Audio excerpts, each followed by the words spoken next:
Non voglio prendersi certe brighe. Stavo parlando dei comuni, però le province sono da almeno un paio d'anni nell'occhio del ciclone, sono l'ente che bisognerebbe tagliare a tutti i costi per eliminare gli sprechi della E politica. che nessuno ha il coraggio di farlo.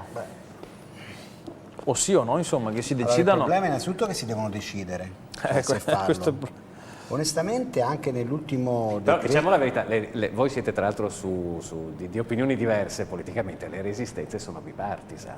Sì, beh... Un po' tutti i partiti non gradiscono. La provincia diciamo la ha i suoi verità. lati Il positivi problema e i è suoi lati che negativi. anche qui la provincia viene presa, secondo me, è il lato anche lì più debole di tutti i costi della politica, perché se noi andiamo a analizzare quanto costano le province effettivamente, è il minor costo che ci sta. Anche l'ultimo decreto Monti di fatto non è riuscito a quantificare i risparmi netti. Cioè lei deve sapere, io come consigliere provinciale ho una media di 200, 300, 400 euro al mese svolgendo la mia attività in maniera part-time perché ho un lavoro fisso, quindi non sono io, come dire, il cosiddetto... Quanto, scusi? 300 euro al mese. 300 euro al mese? 300 la paga di euro. un Il consigliere provinciale certo. Anche perché i dipendenti provinciali Perché, restano, non è che perché spariscono. i dipendenti provinciali poi dovrebbero essere assorbiti una parte o dalla regione o dalla comune. Molti non sanno che se vengono assorbiti dalla regione, la regione ha un contratto superiore, quindi andrebbero addirittura a ulteriore costo. Allora,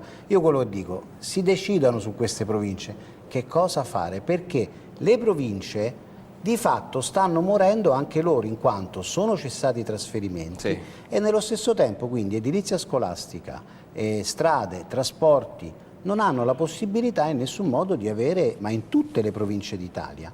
Quindi stiamo in una situazione drammatica.